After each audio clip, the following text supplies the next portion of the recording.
देखिए, अब उत्तर प्रदेश की बीमारी थानों में गोलियां चलने वाली, जेलों में गोलियां चलने वाली अब महाराष्ट्र में भी पहुंच गई है। जिस तरीके से पुलिस थाने पे अगर अपराधी गोली चला रहे हैं और उसके बाद पुलिस को जवाबी कार्रवाई करनी पड़ रही है, तो ये महाराष्ट्र की सरकार के लिए, भारतीय जनता पार्टी के लिए अपने आप में एक काले दिन की तरीके से है। इसका मतलब है कि महाराष्ट्र की सरकार का इकबाल पूरी तरीके से खत्म हो गया। अपराधियों के हौसले बुलंद हैं और अपराधी थाने में घुस करके गोलियां चला रहे हैं, जो अपने आप में एक अक्षम्य अपराध है। जनता सब देख रही है, जनता जानती है कि ये सरकार अनैतिक है और अनैतिक सरकार के राज में पुलिस तंत्र इसी तरीके से काम करता है। समय आएगा, सब चीज़ों का हिसाब होगा। पहले नरेंद्र मोदी थे, अब वो नरेंद्र मोदी नहीं रहे हैं।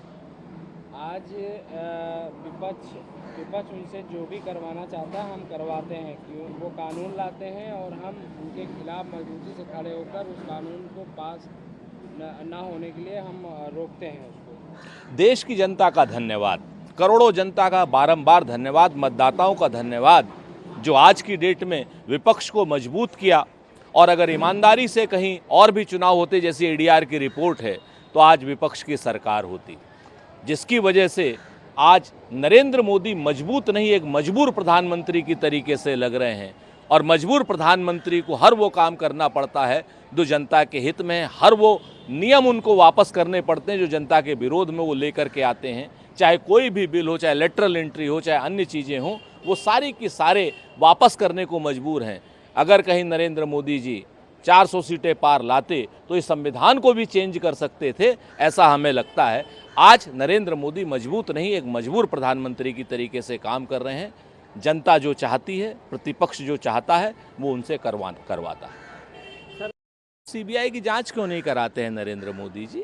कभी आप किसी को नोटिस भेज रहे हैं, कभी किसी को कुछ कर रहे हैं, और आस्था के साथ खिलवाड़ हो रहा है। करोड़ों राम भक्तों के साथ आपने खिलवाड़, क्या नाम, प्राण प्रतिष्ठा में किया, 1 लाख लड्डू खिला करके तिरुपति से आए हुए। आपने जो है लगातार भक्तों की आस्था के साथ, पूरे देश के, दुनिया के भक्तों की आस्था के साथ, सनातन धर्म मानने वालों की आस्था के साथ खिलवाड़ हो रहा है, और आप खाली नोटिस खेल रहे हैं। कहीं ये सत्ता पक्ष की, यानी भाजपा के नेताओं की मिलीभगत तो नहीं है जो आप सीबीआई की इंक्वायरी नहीं करा रहे हैं? इसकी सीबीआई की इंक्वायरी कराइए और दोषियों को कठोर दंड दीजिए, क्योंकि आस्था पर चोट जो है समाज पर और देश पर चोट है। आज सिंह ने कारभार संभालने के बाद वीडियो जारी करके कहा कि जिस तरह से भरत ने भगवान श्री राम की खड़ाइयों रखकर 14 साल तक अयोध्या पर राज किया, उसी तरह से मैं अगले 4 महीने तक दिल्ली की सरकार चलाऊंगी और अरविंद केजरीवाल के लिए मैं कुर्सी। देखिए, इन सब बातों का कोई मतलब नहीं है। इन सारे जितने भी चीज़ें हैं, ये सब फोटो शूट की चीज़ें हैं। आज की डेट में आप भरत की तरीके से राज चलाइए, आप क्या नाम, लक्ष्मण की तरीके से राज चलाइए, प्रभु श्री राम की तरीके से राज चलाइए।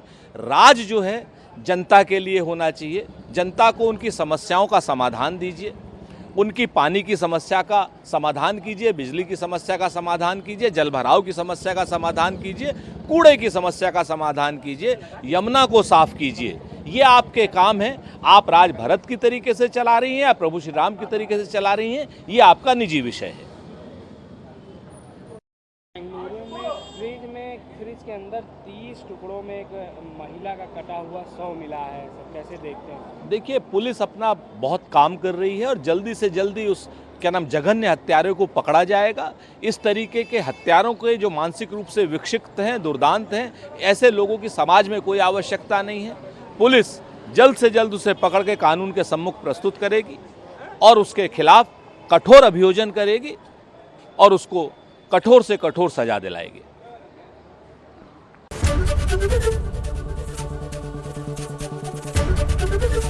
एबीपी गंगा, खबर आपकी, जुबान आपकी।